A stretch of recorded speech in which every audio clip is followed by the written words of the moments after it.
మనలో ఎవరు ఏం చేసినా కూడా సంతోషం కోసమే మనం చేస్తాం.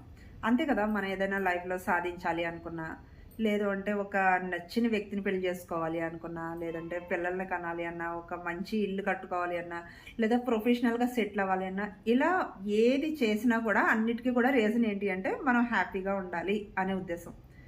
కానీ ఇప్పుడు ఈ హ్యాపీనెస్ అనేది తగ్గిపోయి చాలామంది లైఫ్‌ని ఒక మెకానికల్‌గా, బోరింగ్‌గా గడిపేస్తున్నారు. ఇంకొంతమంది ఏంటంటే, వాళ్ళకి జీవితంలో ఏదో కోలుకోలేని సమస్య ఉండడం వలన, కోలుకోలేని బాధాకరమైనటువంటి సంఘటన జరగడం వలన, వాళ్ళు సంతోషం లేకుండా ఇంకొంతమంది బ్రతుకుతున్నారు. కొంతమంది ఏ సమస్య ఉండదు. ఉంటే ఏదో చిన్న చిన్న సమస్యలుండొచ్చు. లేదా చిన్న చిన్న పనులకే వాళ్ళకి ఏదో ప్రపంచంలో బరువంతా ప్రపంచంలో ఉన్న సమస్యలన్నీ మేమే మోసేస్తున్నట్లుగా కొంతమంది సంతోషం లేకుండా జీవితాన్ని అలా గడిపేస్తూ ఉంటారు. ప్రపంచంలో ఉన్న బరువంతా వీళ్ళే మోసేస్తున్నట్లుగా వీళ్ళ జీవితాన్ని గడిపేస్తూ ఉంటారు. ప్రొఫెషనల్‌గా సెటిల్ అయినా సంతోషం లేదు. చక్కగా డబ్బు సంపాదిస్తున్నా సంతోషం లేదు. చిన్నపిల్లలైతే ఆడుకునే టైం ఉండదు. పెద్దవాళ్ళైతే కనుక సంతోషంగా లైఫ్ లీడ్ చేద్దాం అంటే రకరకాల సమస్యలు. ప్రతి ఒక్కరు కూడా సంతోషానికి దూరమై లైఫ్ లీడ్ చేయడం అనేది మనం గమనిస్తున్నాం కదా! అంటే కొంతమంది అయితే ఏ సమస్య లేకపోయినా సంతోషంగా ఉండరు. అంటే ఏ సమస్య లేకపోవడమే వీళ్ళ సమస్య అయ్యి ఉండొచ్చు. వీళ్ళు కూడా సంతోషంగా లేకుండా లైఫ్ లీడ్ చేసేస్తున్నారు. సో, టోటల్‌గా ఏదో మెకానికల్‌గా, బోరింగ్‌గా లైఫ్ అనేది వెళ్ళిపోతుంది. అయితే స్వామి వివేకానంద ఒక పుస్తకంలో ఏం చెప్పారంటేనండి, నీ ముఖంలో గనక విచారం ఉండి, నీ ముఖంలో సంతోషం లేకపోతే కనుక, నువ్వు బయట ప్రపంచంలో తిరిగే హక్కు లేదు. కనీసం వీధుల్లో కూడా తిరగొద్దు. నీ ఇంట్లో నువ్వే ఉండు. అది కూడా ఒక గదిలో తలుపులేసుకొని. కిటికీ తలుపులు కూడా తీయొద్దు. నిన్ను నువ్వు ఈ రకంగా బంధించుకో. ఎందుకంటే విచారంగా ఉండేటువంటి లేదంటే బరువుగా, భారంగా ఉండేటువంటి నీ ముఖం యొక్క వైబ్రేషన్ వేవ్స్ బయట ప్రసరింపచేసేటువంటి హక్కు నీకు లేదు అని చెప్పడం జరుగుతుంది. అంటే చూడండి సంతోషానికి ఎంత విలువిచ్చారో అనే విషయం మనకు అర్థమవుతుంది. కానీ ఇప్పుడు సంతోషం అనేది బాగా తగ్గిపోతుంది కదా! అండి మన లైఫ్‌లో ఏదో సాధించాలని కోరుకుంటాం. అది సాధించిన తర్వాత మనకు చాలా హ్యాపీగా ఉంటుంది. అది సాధించిన తర్వాత కూడా మనం హ్యాపీనెస్‌ని కూడా మనం ఆస్వాదించగలుగుతున్నామా అంటే అది కూడా ఆస్వాదించలేకపోతున్నారు. సంతోషాన్ని ఆస్వాదించి ఎక్స్‌పీరియన్స్ చేసే మనసు కూడా ఇప్పుడు మనకందరికీ తగ్గిపోతుందన్నమాట. అంటే ఇప్పుడు చూడండి చుట్టూ ప్రకృతి ఉంది. ఆ ప్రకృతిని మనం చూసి ఆస్వాదించగలుగుతున్నామా అంటే లేదు. ఆ పచ్చదనాన్ని కానీ, ఆ అందాన్ని, పక్షులు వీటన్నిటిని జస్ట్ మన ఇంటి చుట్టూ ఉన్న ప్రకృతిని ఆస్వాదించలేకపోతున్నాం. తర్వాత ఫ్యామిలీతో హార్ట్‌ఫుల్‌గా ఎంగేజ్ అవ్వడం. అది కూడా మనం చేయలేకపోతున్నాం. అవతల వాళ్ళు ఎంగేజ్ అయినా ఆ హ్యాపీనెస్‌ని కూడా మన మైండ్ రిసీవ్ చేసుకోవట్లేదు. ఫ్రెండ్స్‌తో మీట్ అయినప్పుడు చాలా సంతోషం ఉంటుంది. ఆ సంతోషం కూడా ఇప్పుడు వాళ్ళకి తెలియడం లేదు. మేము టీవీ చూస్తున్నాము, మొబైల్స్ చూస్తున్నాము, గేమ్స్ ఆడుతున్నాము. ఇందులో మేము చాలా సంతోషంగా ఉన్నాం అనుకుంటారు. కానీ సంతోషం అంటే అది కాదండి. బయట ప్రకృతిని చూసి, లేదు అంటే మనకు నచ్చిన వ్యక్తులతో మనం గడపడం కానీ, లేదు అంటే పిల్లలతో మనం ఎంగేజ్ అయినప్పుడు కలిగే సంతోషం. ఇలా చాలా సంతోషాలు ప్రపంచంలో ఉన్నాయి. అంతే తప్ప టీవీ, మొబైల్ నుంచి వచ్చే సంతోషమే సంతోషం అని అనుకోవద్దు. సంతోషంగా ఉండడానికి ఏమున్నాయి రీజన్స్? మన లైఫ్‌లో అన్ని స్ట్రగుల్సే కదా! సో, ఇంకేముంది హ్యాపీగా ఉండడానికి అని మీరు అనుకోవచ్చు. సో, దానికి మీకు మంచి ఎగ్జాంపుల్ ఏంటంటే, చిన్నపిల్లలు ఉన్నారనుకోండి, వాళ్ళు ఎలా ఉంటారు? ఎప్పుడూ చాలా సంతోషంగా ఉంటారు. వాళ్ళండి రోజుకి ఒక 300 సార్లో ఎన్ని సార్లు అంటే ఎగ్జాక్ట్‌గా నాకు నంబర్ జ్ఞాపకం లేదు. నేను చాలా సంవత్సరాల క్రితం చదివాను నేను.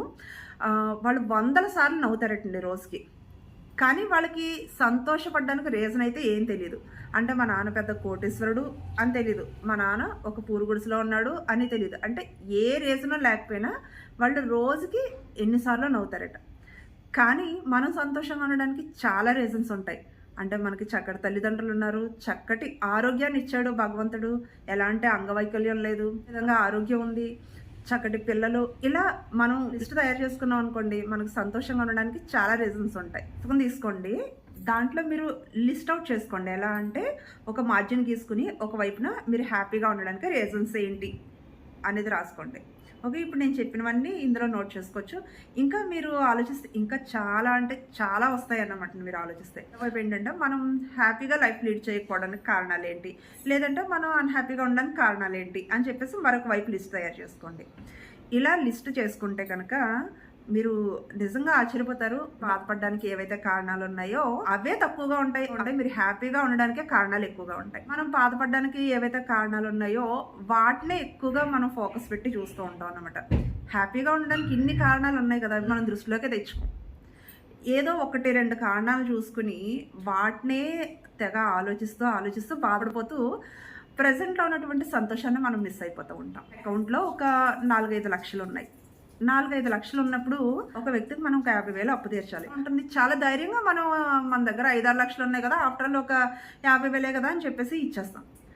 అదే విషయం మనం మర్చిపోయాం అని అనుకుందాం. అదే విషయం మనం మర్చిపోయాం అంటే మన అకౌంట్లో 5-6 లక్షలు ఉన్నాయి అనే విషయం మనం మర్చిపోయాం. ఓకే, మన ఇంట్లో జస్ట్ ఏంటంటే మన దగ్గర ఒక 10,000 ఉన్నాయి అంతే. అప్పుడు మనం ఆ వ్యక్తికి 50,000 ఇవ్వాలి అంటే మనకి ఎంత టెన్షన్ ఉంటుందండి, ఎంత స్ట్రెస్ ఉంటుంది. కారణం ఏంటి ఇక్కడ? మన దగ్గర 5-6 లక్షలు ఉన్నాయి అనే విషయం మనం మర్చిపోయాం అన్నమాట. సో ఈ మర్చిపోవడం వల్ల ఏమైంది అంటే మనం ఈ 10,000 మనం చూస్తున్నాం. అదే మాదిరిగా మనం హ్యాపీగా ఉండడానికి చాలా అంటే చాలా రీజన్స్ ఉంటాయి. అవన్నీ కూడా మనకు తెలుసు, కానీ వాటిని మనం ఇగ్నోర్ చేసి అలా మర్చిపోతున్నాం. ఏదైతే మనం బాధపడడానికి కారణాలు ఉన్నాయో వాటినే ఎక్కువగా చూస్తున్నాం. దానివల్ల మనం అలా బాధపడిపోతూ లైఫ్ని అలా భారంగా గడిపేస్తున్నాం. మనం సంతోషంగా ఉండాలి అంటే మనకి చాలా అంటే చాలా అవకాశాలు ఉంటాయి అన్నమాట. అంటే ఇలాంటి లైఫ్ మెకానికల్గా వెళ్ళిపోతుంది, చాలా బిజీగా ఉంటున్నాము, ఎక్కడ మనం హ్యాపీగా ఉండగలుగుతాం అని మీరు అనుకోవచ్చు. ఏం లేదండి, మీ చుట్టూ ఉన్నటువంటి ప్రకృతిని చూడండి, ఆ ప్రకృతిని ఆస్వాదించడానికి ట్రై చేయండి. కానీ చాలామందికి ఇక్కడ ఏంటంటే ఆస్వాదించే మనసు కానీ స్పందించే గుణం కూడా తగ్గిపోతుంది.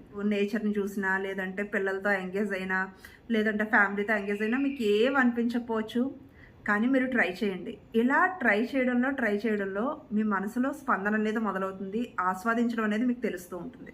అయితే మీరు ఈ రియల్గా ఎలాంటి సంతోషాన్ని కానీ ఆనందాన్ని కానీ ఎక్స్పీరియన్స్ చేశారో మీ లైఫ్లో వచ్చేటువంటి ప్రాబ్లమ్స్ కానీ లేదంటే ఏదైతే కష్టాలు ఉన్నాయో వాటన్నిటిని కూడా మీరు ఈజీగా దాటే ఎనర్జీ కూడా మీకు వస్తుంది. కాబట్టి సంతోషం సగం బలం, సంతోషానికి మించిన ఔషధం లేదు. ఈ వీడియో నచ్చినట్లయితే కనుక తప్పకుండా సబ్స్క్రైబ్ చేయండి, ఇంకా లైక్ చేయండి, మీకు తెలిసిన వారికి షేర్ చేయండి.